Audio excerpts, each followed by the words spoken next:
Como superar o cansaço e a ansiedade? O que Mateus 9 ensina para a mulher moderna. Hoje, amiga, vou te pedir, puxa uma cadeira, se acomoda antes de começarmos a conversar sobre a palavra de hoje. Eu quero que você feche os olhos por um segundo e respire fundo. Deixe as panelas, o celular, as preocupações com o trabalho e com os filhos de lado só por um instante. Esse momento é seu e de Deus. Vamos lá? Senhor Deus, Pai querido, olha para a minha amiga que está assistindo a esse vídeo agora. O Senhor conhece o tamanho da carga que ela tem carregado nos ombros. Entra no coração dela com teu abraço de Pai, que cada palavra dita aqui hoje não seja apenas um texto, mas um bálsamo para a alma dela, que ela se sinta vista, ouvida e profundamente amada por ti. Em o nome do Senhor Jesus, amém. Você já acordou se sentindo cansada antes mesmo de colocar os pés no chão? Aquela sensação de que o dia mal começou, mas a sua energia já está no negativo? A casa pede atenção, os filhos demandam paciência, o casamento exige dedicação, os boletos não param de chegar e o trabalho suga o resto de forças que te sobram. E no meio disso tudo parece que existe uma cobrança silenciosa para que você seja perfeito em tudo. Uma mãe impecável, uma profissional de sucesso, uma esposa romântica e, claro, uma mulher de fé inabalável. Mas a verdade é que, às vezes, por dentro, a gente só quer chorar no chão do banheiro. Se você se identificou com isso, eu quero te dizer uma coisa. Você não está sozinho. E o que nós vamos ler hoje no capítulo 9 de Mateus vai falar diretamente com a sua exaustão. Jesus olhou para mulheres e homens que se sentiam exatamente assim. E o que ele fez muda tudo para nós hoje.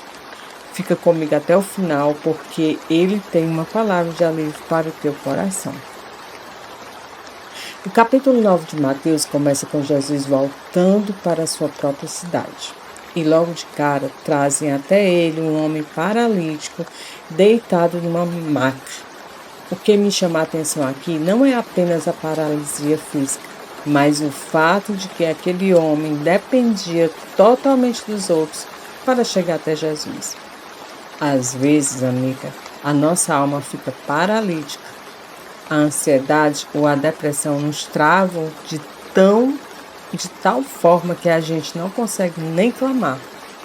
E Jesus, vendo a fé daqueles amigos, diz ao paralítico: tem bom ânimo, filho, os teus pecados te são perdoados. Tem bom ânimo, filha, os teus pecados te são perdoados. Aleluia! Os religiosos da época começaram a criticar, achando que Jesus estava blasfemando. Mas ele, conhecendo os pensamentos deles, prova seu poder, dizendo: levanta-te, toma a tua maca e vai para a tua casa. E o homem se levantou. Jesus curou o invisível, o pecado, para depois curar o visível. Dando mais alguns passos, Jesus vê um homem chamado Mateus sentado na coletoria de impostos. Os cobradores de impostos eram homens mais odiados daquela época, vistos como traidores. Mas Jesus olha para ele e diz apenas 2 palavras: segue-me. E Mateus, deixando tudo para trás, o seguiu. Mais tarde, Jesus estava jantando na casa de Mateus, rodeado de outros cobradores de impostos e pecadores. Os fariseus, sempre prontos para julgar, perguntaram aos discípulos por que o mestre comia com aquela gente. Jesus ouve e dá uma resposta que cura a nossa alma. Os sãos não necessitam de médico, mas sim os doentes. Eu não vim para chamar os justos, mas os pecadores ao arrependimento. Logo depois, os discípulos de João Batista se aproximam de Jesus com uma dúvida sincera sobre o jejum. Eles não entendiam por que os discípulos de Jesus não jejuavam como eles. E Jesus explica que não faz sentido jejuar enquanto o noivo está presente. Ele usa a metáfora do pano novo em vestes velhas e do vinho novo em odres velhos. Jesus estava dizendo que o que ele estava trazendo era algo completamente novo. Não dava para misturar a rigidez da antiga religiosidade com a graça transformadora que ele veio derramar.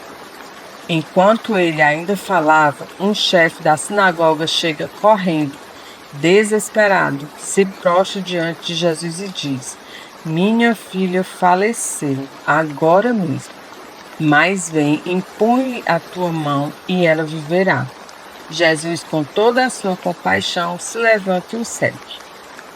No caminho para a casa deste homem, acontece um dos encontros mais emocionantes da Bíblia. Uma mulher que sofria de uma hemorragia há 12 anos vinha por trás, no meio da multidão. Pense no cansaço, na rejeição e na humilhação que essa mulher viveu por mais de uma década. Ela pensava assim: se eu apenas tocar na sua veste, ficarei sã. Ela não queria interromper o mestre. Ela se sentia indigna. Mas quando ela toca na orla do manto de Jesus, ele se volta, olha bem nos olhos dela e diz: "Tem bom ânimo, filha. A tua fé te salvou." E a partir daquela mesma hora, ela ficou curada. Sem demorar, Jesus chega à casa do chefe da sinagoga. O ambiente era de puro luto, com flautistas e uma multidão chorando. Jesus entra e diz: "Retirai-vos, porque a menina não está morta, mas dorme." As pessoas começaram a rir dele, a zombar da sua palavra, mas ele entra no quarto, toma a menina pela mão e ela se levanta. Saindo dali, 2 cegos começam a seguir Jesus, clamando bem alto: "Tem compaixão de nós, filhos de Davi." Filho de Davi. Jesus entra em uma casa e os cegos se aproximam. Ele pergunta: Crereis vós que posso fazer isto?" Eles respondem que sim. Então Jesus toca nos olhos deles e diz: "Seja-vos feito segundo a vossa fé." E os olhos deles se abriram. Logo em seguida, trazem a Jesus um homem mudo que estava possuído por um demônio. Amiga, imagina a agonia de ter algo te prendendo por dentro, que te impede até de falar. Jesus expulsa o demônio e o homem, que antes era mudo, passa a falar. A multidão ficava maravilhada enquanto os fariseus tentavam diminuir o milagre. O capítulo termina mostrando Jesus percorrendo todas as cidades e aldeias, ensinando nas sinagogas, pregando o evangelho do reino e curando todas as enfermidades. E o versículo final desse capítulo é de cortar o coração. Ao ver as multidões, Jesus sentiu grande compaixão delas, porque andavam cansadas e abatidas, como ovelhas que não têm pastor. Então ele diz aos discípulos: "A seara é realmente grande, mas poucos são os ceifeiros. Rogai, pois, ao Senhor da seara que mande ceifeiros para a sua seara." Você, mulher, já sentiu que esse conteúdo é de valor, que esse conteúdo vai lhe ajudar, que esse conteúdo vai transformar sua vida? Então compartilha. Se inscreve no canal, ativa o sininho. Comenta para que o YouTube entenda que esse conteúdo vale muito para muitas outras mulheres também serem curadas, saradas e salvas. Você pode ser também um canal de bênçãos na vida de outra pessoa. Eu preciso de você, a nossa comunidade precisa de você. E a aplicação prática para a mulher de hoje em Mateus 9 é: olhando para tudo isso, amiga, O que Mateus 9 tem a ver com a sua rotina pesada de hoje? Tem absolutamente tudo a ver. Quando olhamos para a mulher do fluxo de sangue, nós vemos a nossa própria história em dias de esgotamento. 12 anos gastando tudo que tinha, se sentindo fraca, frustrada e rejeitada.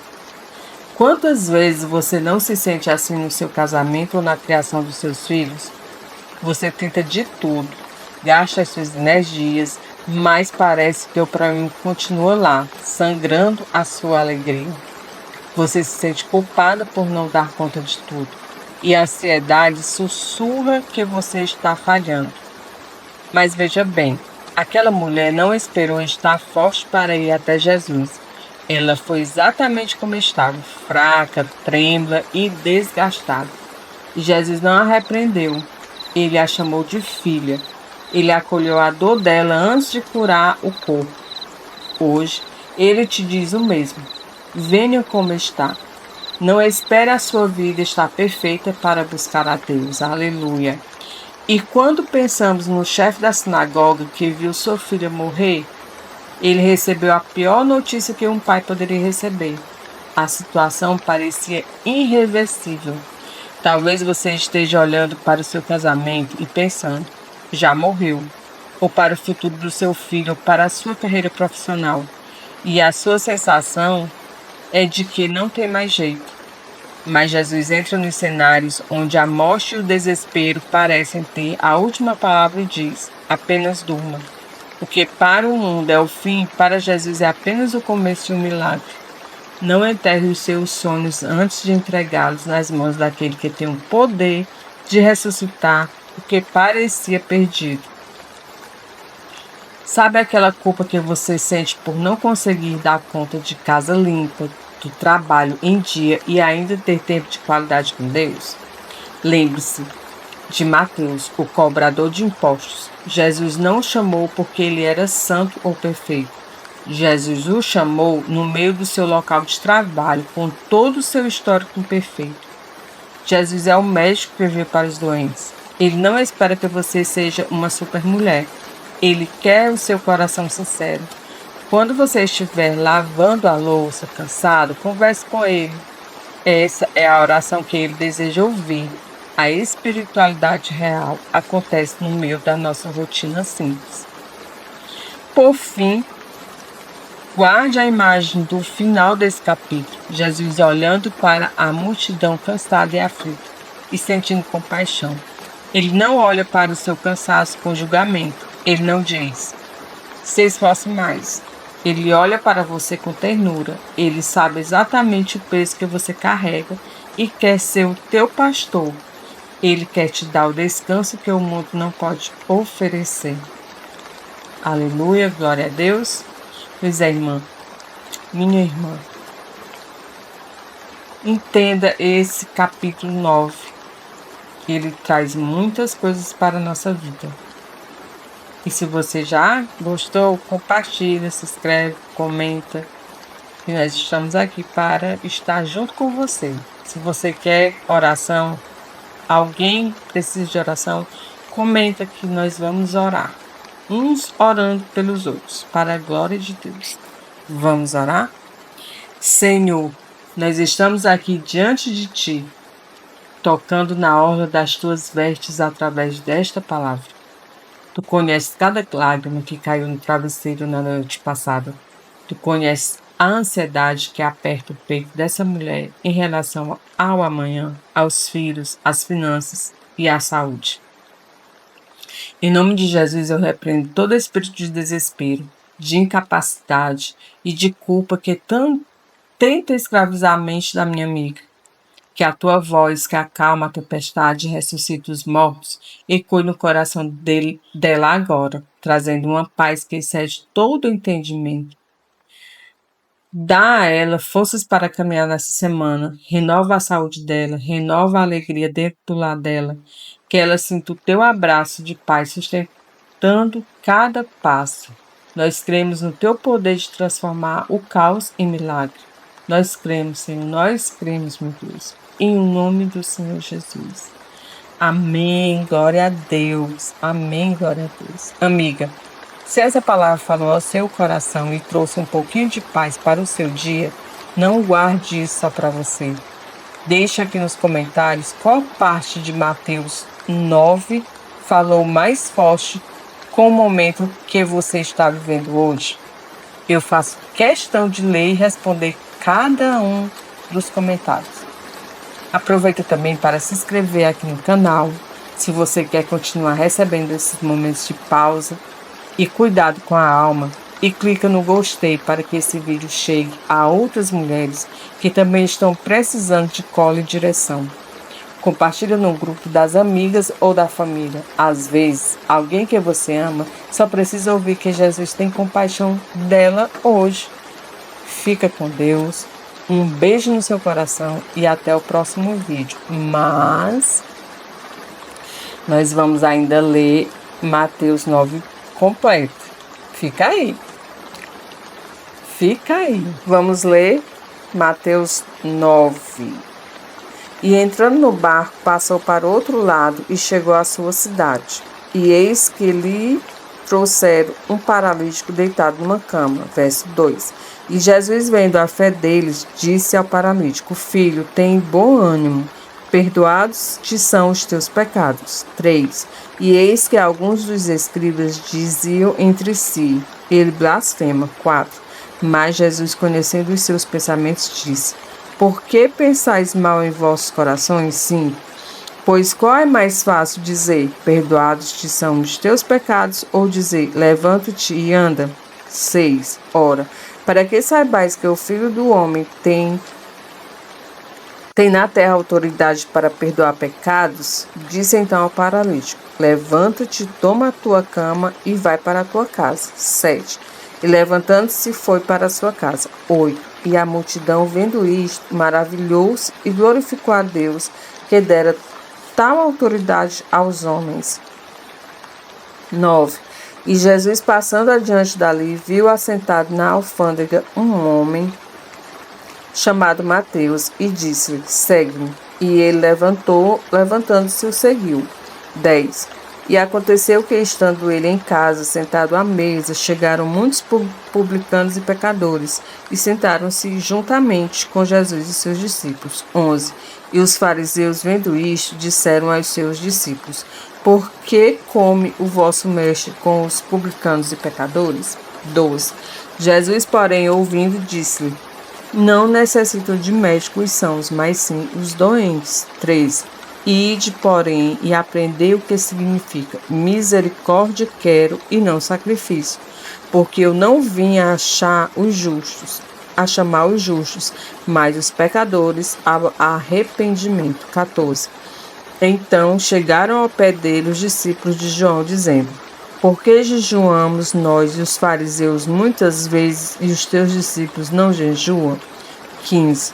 E disse-lhe Jesus: Podem, porventura, andar tristes os filhos das bodas enquanto o esposo está com eles?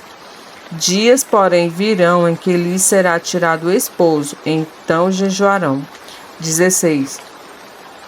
E ninguém deita remendo de pano novo em roupa velha, porque semelhante remendo rompe a roupa e faz maior a rotura. 17. Nem se deita vinho novo em odres velhos, aliás, rompem-se os odres, encontra-se o vinho e os odres estragam-se. Mas deita-se vinho novo em odres novos, e assim ambos se conservam. 18. Dizendo-lhes ele estas coisas, eis que chegou um príncipe e o adorou, dizendo: Minha filha faleceu agora mesmo. Chegou um principal e o adorou, dizendo: Minha filha faleceu agora mesmo, mas vem, impõe-lhe a tua mão e ela viverá. 19. E Jesus, levantando-se, seguiu ele e os seus discípulos. 20. E eis que uma mulher que havia já 12 anos padecia de um fluxo de sangue, chegando por detrás dele, tocou a orla de sua roupa. 21. Porque dizia consigo: Se eu tão somente tocar a sua roupa, ficarei sã. 22. E Jesus, voltando-se, vendo-a, disse: Tem ânimo, filha, a tua fé te salvou. Imediatamente a mulher ficou sã. 23. E Jesus, chegando à casa daquele principal e vendo os instrumentistas e o povo em alvoroço, 24, disse-lhe: Retirai-vos, que a menina não está morta, mas dorme. E riam-se dele. 25. E logo que o povo foi posto fora, entrou Jesus, pegou-lhe na mão e a menina levantou-se. 26. E espalhou-se aquela notícia por todo aquele país. 27. E partindo-se Jesus dali, seguiram-no os 2 cegos, chamando, dizendo: Tem compaixão de nós, filho de Davi. 28. E quando chegou à casa, os cegos se aproximaram dele e Jesus disse-lhes: Credes vós que eu posso fazer isto? Disseram-lhe eles: Sim, Senhor. 29. Tocou então os olhos deles, dizendo: Seja-vos feito segundo a vossa fé. 30. E os olhos se lhes abriram. E Jesus adverteu-os, dizendo: Olhai que ninguém o saiba. 31. Mas tendo eles saído, divulgaram a sua fama por toda aquela terra. 32. E havendo-se eles retirado, trouxeram-lhe um homem mudo e endemoniado. 33. E expulso o demônio, falou o mudo, e a multidão se maravilhou, dizendo: Nunca tal se viu em Israel. 34. Mas os fariseus diziam: Ele expulsa os demônios pelo príncipe dos demônios. 35. E percorria Jesus todas as cidades e aldeias, ensinando nas sinagogas deles, pregando o evangelho do reino e curando todas as enfermidades e moléstias entre o povo. 36. E vendo as multidões, teve grande compaixão deles, porque andavam desgarrados e errantes, como ovelhas que não têm pastor. 37. Então disse aos seus discípulos: A seara é realmente grande, mas poucos os ceifeiros. 38. Rogai, pois, ao Senhor da seara que mande ceifeiros para a sua seara. Deus abençoe a sua vida. Lhe espero no próximo vídeo e não deixe de compartilhar, não deixe de comentar, não deixe de colocar teu nome para a oração, nome de outras pessoas. Ativa o sininho para você não perder nada, que aqui é leitura da Bíblia diferenciada para Deus abençoar a sua vida e a de quem você ama. Cheiro no coração, ama a sua vida. Tchau, tchau.